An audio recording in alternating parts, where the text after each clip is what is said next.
본격적인 공시메이트 진행에 앞서서 노란톡 오픈 채팅방 입장 방법 소개해드리도록 하겠습니다. 노란톡 오픈 채팅방에 변형인의 기업 공시 연구소라고 검색하신 후에 입장하시면 되는데요.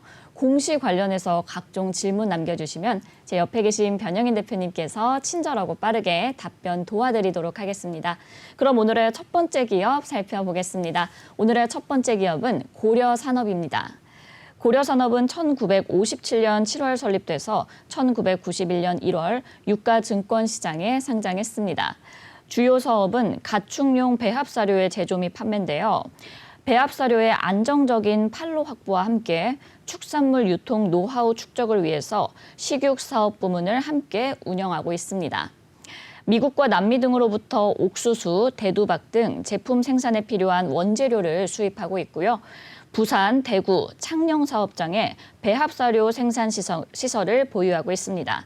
매출 포지션은 배합사료 부문 97.3%, 기타 사업 부문 2.7%로 구성되며 배합사료 부문의 매출은 양계용 26%, 양돈용 29%, 추구용 38%를 유지하고 있습니다. 최근 실적도 한번 확인해 볼게요. 2021년도 연결기준 매출액은 2,134억 원, 영업이익 48억 원, 당기순이익은 46억 원을 기록했습니다. 매출액은 전년 동기 대비 12.1% 증가했고 영업이익은 47% 감소했으며 당기순이익은 31.5% 감소했습니다. 회사는 국제 곡물가의 급등, 운임 및 환율 상승에 따른 매출 원가 증가와 대손삼각비의 환입으로 손익이 감소했다고 밝혔습니다. 네, 이렇게 기업 정보 알아봤고요. 대표님, 어떤 공시 있었나요? 네, 지난주 금요일이었습니다. 회사 단기 차입금 증가 결정을 했는데 단기 차입금, 회사가 돈을 빌렸다는 뜻이죠. 자, 내용 살펴보겠습니다. 단기 차입금 증가 결정입니다. 차입 내용은요. 차입금액 170억 3천만 원입니다. 회사 자기 자본의 15.9%에 해당하는 수치고요. 회사는 차입 전 1,005억 원의 차입금이 있었는데 차입 이후에 1,081억 원의 차입금. 지금 전체적인 170억 원의 증감 효과가 있었는데 이 부분은 금융기관으로부터 빌린 자금이다라고 좀 보시면 되겠고요. 하단 내용에 기타 차입이 있습니다. 회사는 500억 원의 기타 차입금이 있었는데 차입 이후에 594억 원으로 변경된 전체 170억 원이 토탈 좀 증가된 수치입니다. 그래서 단기 차입금의 전체 합계액은 1,676억 원으로 확정이 된 상황입니다. 차입의 목적은요. 국제 곡물가 급등 그리고 환율의 상승으로 인해서 수입 신용장 여신 환도를 확충하기 위함이다라고 밝혔습니다. 차입의 형태는요. 금융기관의 차입입니다. 여신 한도 약정입니다. 하단의 투자 판단 사항 보도록 하겠습니다. 단기 차입의 내역 중에서 차입 금액 중 일부는 실제 차입 증가가 아닌 차입 약정 한도의 설정 금액이고 기존 한도 금액이 800만 달러에서 1,300만 불로 이 수입 신용장 설정 한도 추가 증액해서 신규 재약정했다. 하단 내용을 보도록 하겠습니다. 달러당 1,310원을 좀 적용해서 산출한 금액이다. 회사의 단기 차입 내역은 연결 재무제표 기준 재무제표를 기준으로 했다. 단기 차입금의 총 변경 내역은 실제 차입이 발생하지 않은 여신 한도의 잔액이다. 여기 기타 차입이죠. 아까 하단이었는데 지금 기타 차입 금액이 500억인데 590억까지 좀 늘렸던 부분. 이 부분은 실제 차입이 아니라 차입을 위한 약정 여신 한도의 잔액이다라고 밝히는 공시가 되겠습니다. 네, 이렇게 고려산업이 170억 3천만 원 규모의 단기 차입금 증가를 결정했습니다. 대표님, 근데 이 내용이 좀 어려운 것 같아요. 이 차입금액 일부는 실제 증가가 아닌 차입 약정 한도 설정 금액 이렇게 나와 있는데 이 부분 좀 자세하게 설명해 주실 수 있을까요? 네, 차입금이라는 게 회사가 빌려온 돈입니다. 네네. 차입의 형태에서는 뭐 금융기관 은행으로부터 돈을 빌린 게 있고요. 그 다음에 뭐 당자, 차월 뭐 여러 가지 이제 루트가 있죠. 어음을 발행해서 갚아야 될 부채. 그러니까 전체적으로 보면 금융기관한테 우리 생산 자금들을 빌려오는 형태가 좀 많죠. 근데 여기 이제 하단에 보면 기타 자금이라는 게 있어요. 기타 차입은 제3자로 하여금 빌린 돈이냐. 자, 이것은 아니고 우리가 아주 쉽게 좀 말씀드릴게요. 단기 차입금, 즉 빌려온 돈인데 차입의 여신 한도라는 것은 우리가 개인으로 따지면 마이너스 통장 한도다. 마이너스 통장, 마통이라고 불리죠. 지금 100만 원짜리 내 마이너스 통장 한도가 100만 원이에요. 100만 원 선에서 급한 거 쓰고 월급 받아서 갚고 이렇게 우리가 좀 편하게 씁니다. 그렇다고 해서 우리가 100만 원을 다 빌리는 것이 아니죠. 그렇죠. 100만 원이라는 설정 한도 내에서 내가 필요할 때마다 20만 원, 30만 원 빌려서는 자 마이너스 한도의 한도죠. 여신 한도라는 게 사실 이런 의미입니다. 지금 회사는 500억 원의 기타 차입, 지금 여신 한도를 규정하고 있는데 594억으로 늘리는 거죠. 94억 원의 여신 한도를 증액했다는 것은 회사가 당장 필요해서 돈을 빌려야 될 때 그때그때 적수에 사용할 수 있는 한도를 늘려놨다는 뜻입니다. 그래서 지금 내용을 보면 금융기관으로부터 직접 빌린 돈의 증감치가 한 80억 원, 80억 원인데 한 75억 원 정도 추정돼요. 75억 원 정도는 실제 금융기관에서 돈을 빌린 것이고 기타 차입의 차입 여신 한도를 94억 원 정도네요. 94억 정도 좀 늘려놓은 이 수치는 사실상 실제 빌린 돈이 아니라 차입의 한도를 일시적으로 좀 늘려놓은 것이다. 왜냐하면 국제 곡물 가격이 좀 급등하고 환율이 지속해서 좀 뜨게 되니까 회사가 원재료를 안전할 때 좀 확충하고자 하는 것이죠. 원재료의 그 곡물 가격의 단가들이 계속 좀 변하지 않습니까? 네네. 최근처럼 곡물 가격이 좀 크게 하락하고 있는 구간에는 다시금 상승하기 전에 많은 원재료 매입 비중을 좀 늘려서 회사의 어떤 손익에 좀 기여하고자 하는 노력들이 좀 크기 때문에 이러한 종합적인 사항들을 고려해서 여신 한도를 미리 확충한 것이다라고 이해를 하시면 되겠습니다. 네, 대표님. 그러면 어쨌든 이 부채가 늘어나게 되는 거잖아요. 그럼 좀 회사 측에 악재로 작용하지 않을까 싶은데 이건 어떻게 보세요? 일단은 뭐 이 차입의 형태에 따라서 이제 어떤 것이냐가 굉장히 중요한 거죠. 지금의 경우에는 돈을 빌려서 뭘 하죠? 회사가 주력 사업인 사료 배합을 위해서 판매를 위해서 원재료를 사가지고 오는 것이죠. 지금 옥수수와 대두박이라고 하죠. 주요 원재료는 옥수수와 대두박을 외국으로부터 수입해서 사실 이거를 다시 배합 처리를 해가지고 양돈 그리고 양계, 닭이 먹는 사료나 돼지가 먹는 사료, 소가 먹는 사료로 배합해가지고 이제 판매를 하는 것이죠. 그렇다는 것은 판매를 위해서 차입을 일으켜가지고 원재료를 확보한다. 그렇다면 이거는 매출이 실현되면 언제든지 이 차입금은 갚을 수 있는 것이죠. 이게 좀 시설 투자를 위한 차입과는 좀 달라요.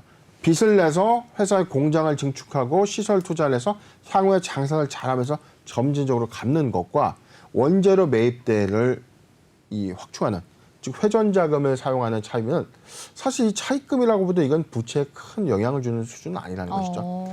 이게 생산 운영 자금을 그때그때 적소에 좀 운영할 수 있는 것은 사실은 가령 뭐 전환사채 발행이나 뭐 기타 이 자본시장에서의 어떤 자금 조달도 우리가 할 수는 있지만 네네. 이게 회사가 계획했던 캐파는 이만큼인데 갑자기 이 자금 조달의 지연이 되면은 예상했던 이 원재료 자금들을 확충할 수 못하는 즉 사업성의 어떤 불이익이나 타격이 좀 불가피할 수밖에 없죠. 그렇기 때문에 일정 금액원들은 금융기관 차입을 통해서 원재료의 어떤 확충을 위한 구매자금의 어떤 한도용으로 좀 사용을 하고요.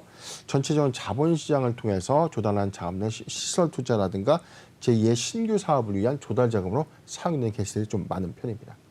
네, 이렇게 이 원재료 매입 자금은 부채에 큰 영향을 주진 않을 것이다라고 함께 말씀을 해주셨습니다. 이어서 실적도 한번 확인해 보도록 할게요. 대표님이 1분기 실적 그래도 좀 좋은 결과가 나왔는데 하반기 실적 전망은 어떻게 보실까요? 네, 지금 회사 최근 사업의 내용, 사업원 매출 및 수주 사항 좀 보도록 하겠습니다.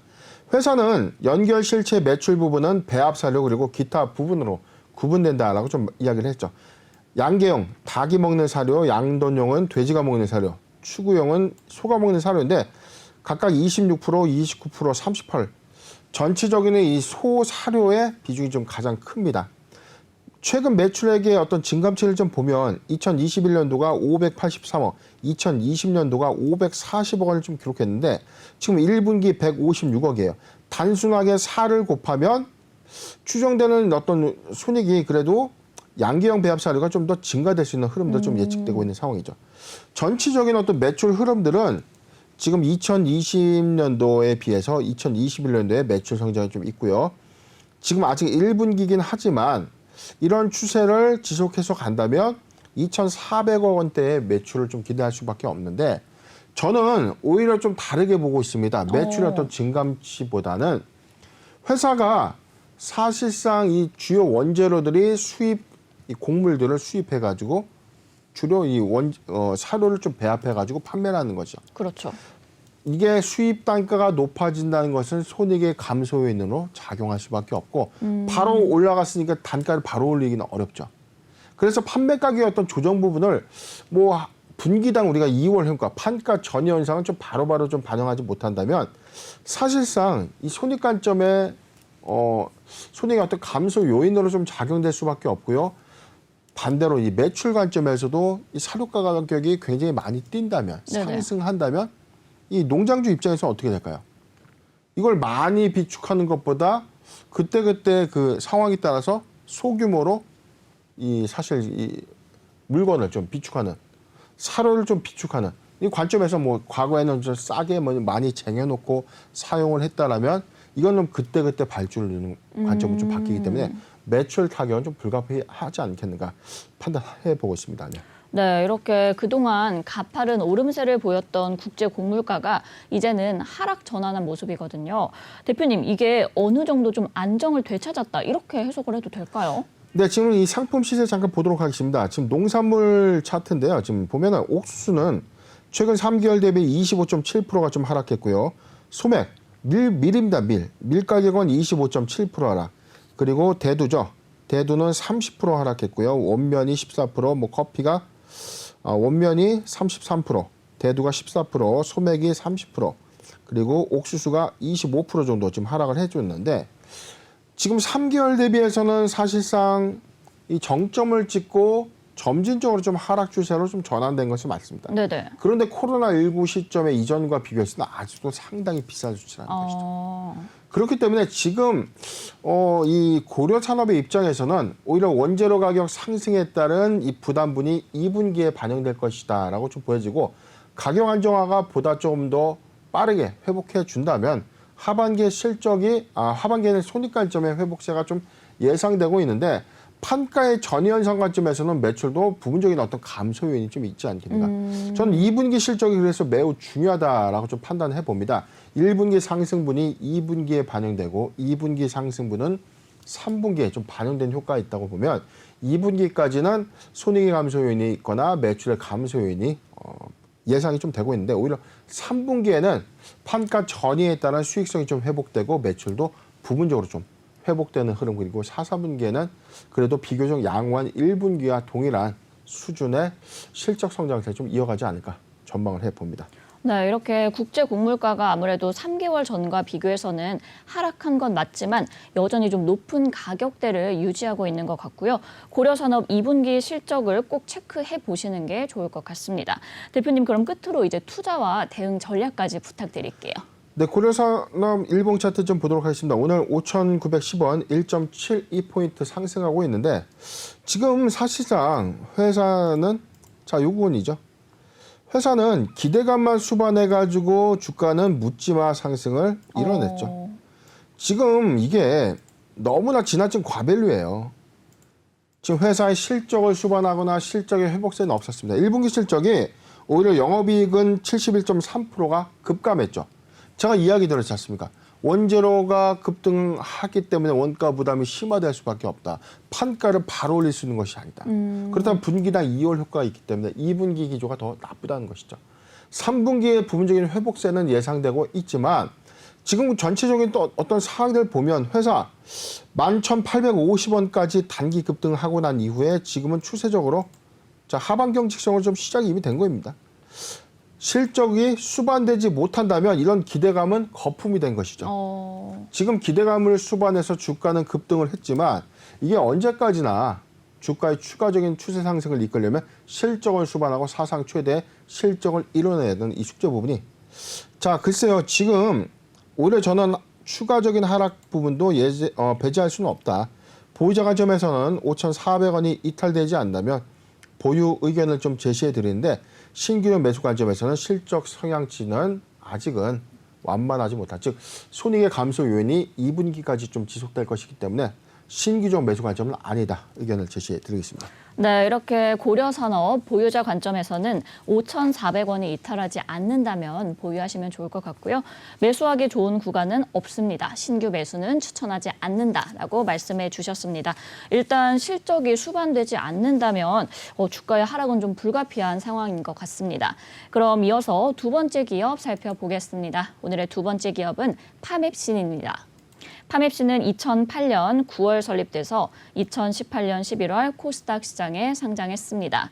주요 사업은 바이오 의약품을 기반으로 신물질 신약을 연구, 개발하는 바이오 신약 연구 개발 기업인데요. 항암, 항체 신약 개발을 함께 집중하고 있습니다. 주력 제품은 임상 이상 단계에 있는 올린 뱁시맙, 비임상 단계의 이중 표적 항체 PMC001, 면역 항암 항체 치료제 PMC309, 혈관 정상화 항체 치료제 PMC403을 보유하고 있습니다.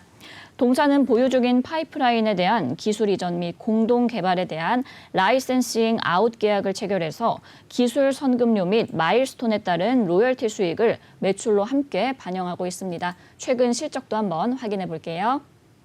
2021년도 연결 기준 매출액은 6,700만 원, 영업 손실 380억 원, 당기 순손실은 445억 원을 기록했습니다. 회사는 경상 연구 개발비의 증가로 손실이 증가했다고 밝혔습니다. 네, 이렇게 기업 정보 알아봤고요. 대표님, 어떤 공시 확인해 볼까요? 네, 지난주 금요일에 했습니다. 회사 투자 판단 관련 주요 경영사항이 있었는데 내용 살펴보겠습니다.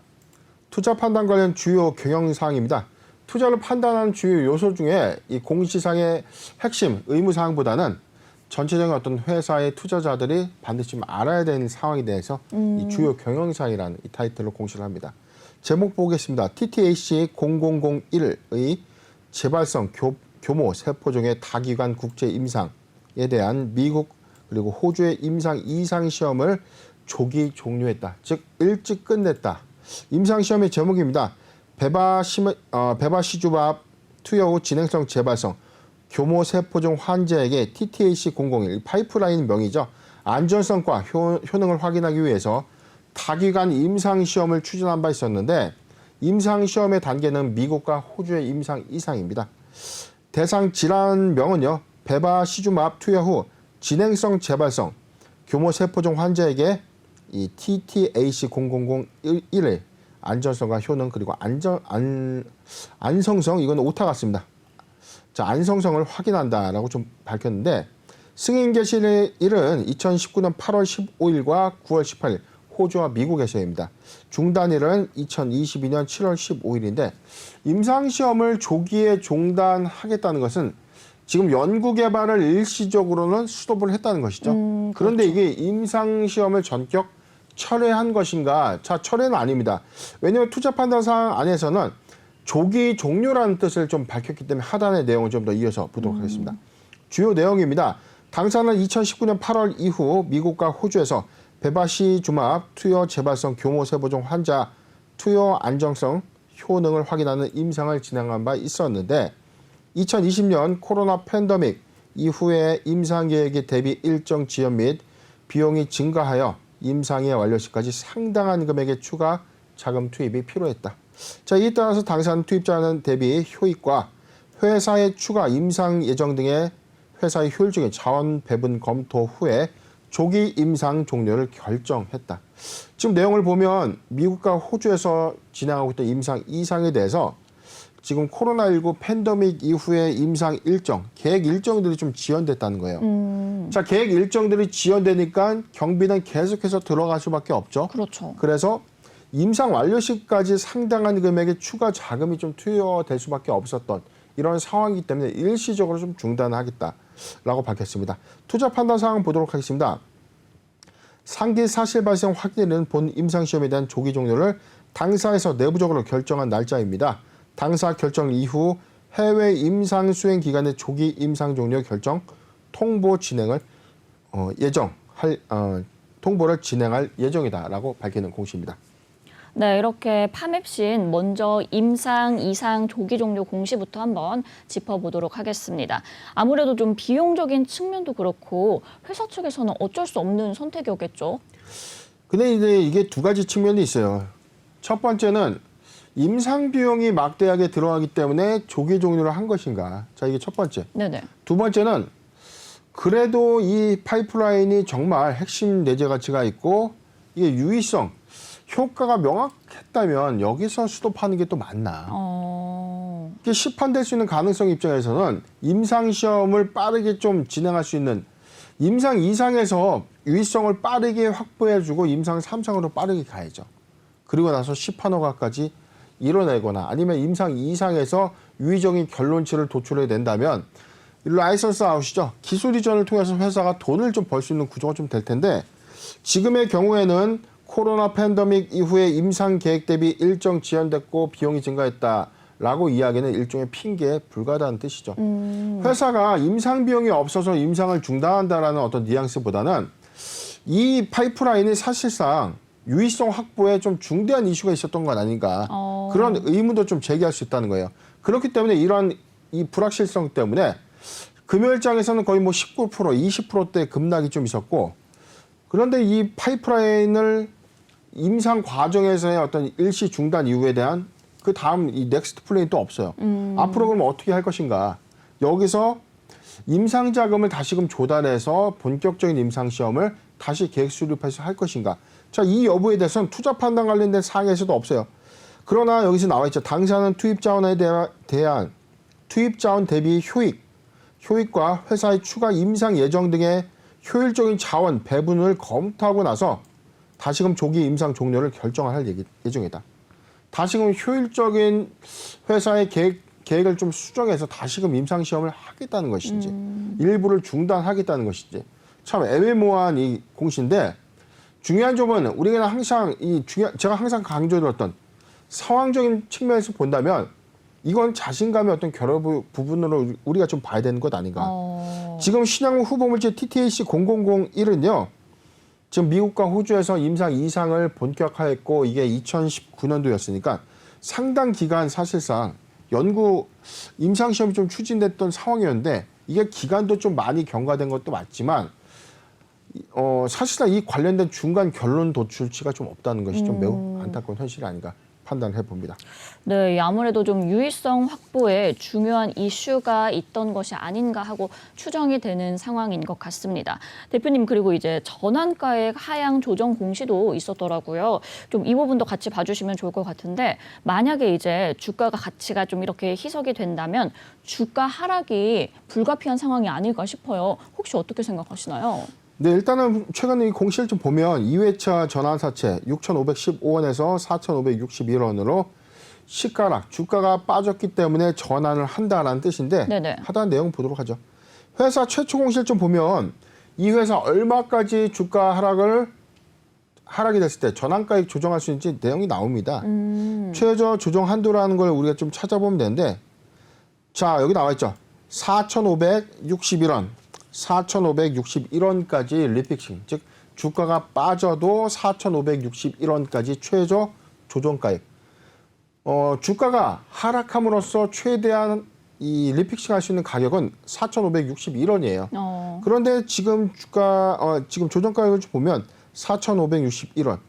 이 회사가 발행한 2회차 전환사채 최저 조정치이기 때문에 여기서 추가적인 조정은 없다. 다만 추가적인 유상증자라든가 이 자본 희석화의 조정 요인이 있다면 추가적인 조정은 있을 텐데 지금 추가적인 사채 발행을 했다라고 해서 가격이 조정되거나 주가가 더 빠진다고 해서 조정될 가능성은 없다.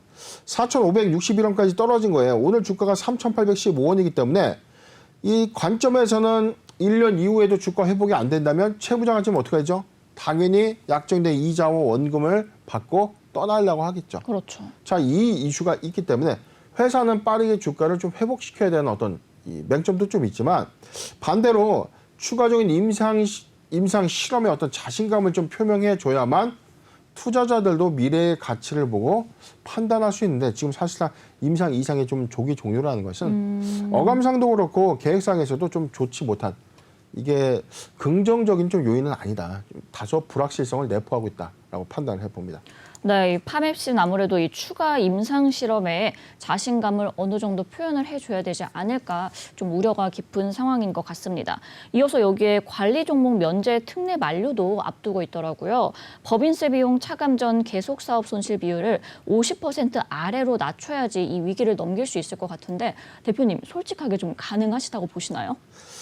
지금 분기보고서 1분기 보고서 실적 잠깐 보도록 하겠습니다. 회사 1분기 실적인데 이게 관리 종목 관련해서는 연결 재무제표 기준이 아니라 별도 여기 나와 있죠. 연결 재무제표가 있고 그냥 재무제표, 별도 재무제표 기준을 우리가 지금 적용을 합니다. 네네. 회사 2,700만 원의 1분기 매출액이 있고요. 영업 손실은 66억 원 그리고 단기 순손실은 65억 원을 좀 기록했는데 이게 1분기 수치라는 것이죠. 곱하기 4를 대충 한다고 하면 한 200억 원대 영업 손실과 단기 순손실이 좀 불가피하다. 물론 뭐 제가 뭐 단순하게 좀 추상적으로 좀 계획을 좀 쓴 거지만 관점에서는 회사가 그래도 올해 매출액을 확보할 수 있는 성장 동력을 올해 준비를 하든지 지금 자본 총계 대비 50%를 초과하지 않은 법인세 비용 차감 전 계속 사업 손실을 50%를 좀 초과하지 말아야 되는 이슈. 지금 자본 총계가 536억이에요. 나누기 2를 하면 대체적으로 한 260억 정도로 좀 추산되죠. 265억 정도 추산되는데 1년 누계치 단기 순손실이 265억을 초과하면 쉽게 말하면 50%가 좀 초과되는 셈이죠. 법인세 비용 차감 전 계속 사업 손실률 50% 초과 사항이 해당되기 때문에 올해와 내년 조심해야 되고요. 올해까지는 매출액은 괜찮습니다. 내년부터는 매출액 30억 원을 초과하는 매출 실적도 좀 확보해야만 관리 종목 지정 이슈가 없는데 지금 단계에서는 사실상 임상시험에 지연 구체화된 라이선싱도 없고 회사는 이 로열티 수입이라든가 기타 매출이 좀 전무하다는 상태인 거죠. 그렇기 때문에 파맵시는 하반기에 구체화된 이 매출 확보를 위한 노력 부분과 그래도 이 비용을 좀 다소 낮출 수 있는 이 비용 효율화 관점에서 굉장히 많은 노력을 해야 되는 구간이다라고 판단을 해봅니다. 네, 이렇게 올해 매출액을 좀 확보할 수 있는 성장 동력을 빠르게 확보해야 되는 상황인 것 같습니다. 주가 계속해서 이렇게 하락세를 보이고 있는데 대표님 이 대응과 투자 전략까지 한번 짚어주세요. 네, 지금 이 차트를 보면 전환가액을 하회하는 전환 최저 조정가액이었던 아까 4,561원이죠. 4,561원을 하회하는 3,815원. 이게 점진적인 어떤 주가의 흐름들을 보면 지금 2021년도 7월 기점에서도 지금 거의 뭐 주가가 어마어마하게 좀 하락하는 수준인데 이게 최근 2년간 동향을 보면 더 심해요. 지금 지속적인 어떤 유형은 3중 바닥 구간이다. 자, 그렇다면 통상적인 어떤 기술적 관점에서 3중 바닥 이후에 추세 반등, 대량 거래 수반, 모멘텀 형성은 다시금 주가의 급등이다라는 공식이 여기는 통하지는 않습니다. 냉정하게 좀 말씀드리지만 아직은 통하기 어렵다. 이게 뭐냐면 지금 회사는 100억 원의 자금 조달 이후에 오히려 전환가액은 최저가액으로 좀 조정이 됐어요.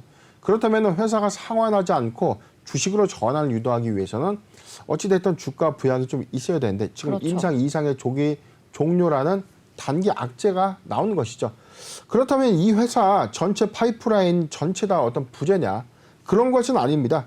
지금 고령암 환자에게 좀 들어가는 이 면역 억제 세포, PMC 309 이 등의 핵심 파이프라인 3개를 좀 보유하고 있기 때문에 관련된 임상 모멘텀은 있는데 현재는 사실상 소나기가 내려오는 것이 아니라 장맛비가 좀 내려오는 상황인 것이죠.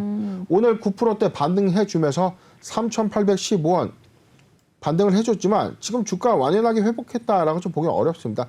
추세적인 관건 부분에서는 4,000원을 좀 이탈됐던 구간이었기 때문에 추가적인 하락 가능성 배제할 수는 없습니다. 4,000원 회복되기 전까지는 증시는 이 하방 경직성 부분은 맞다.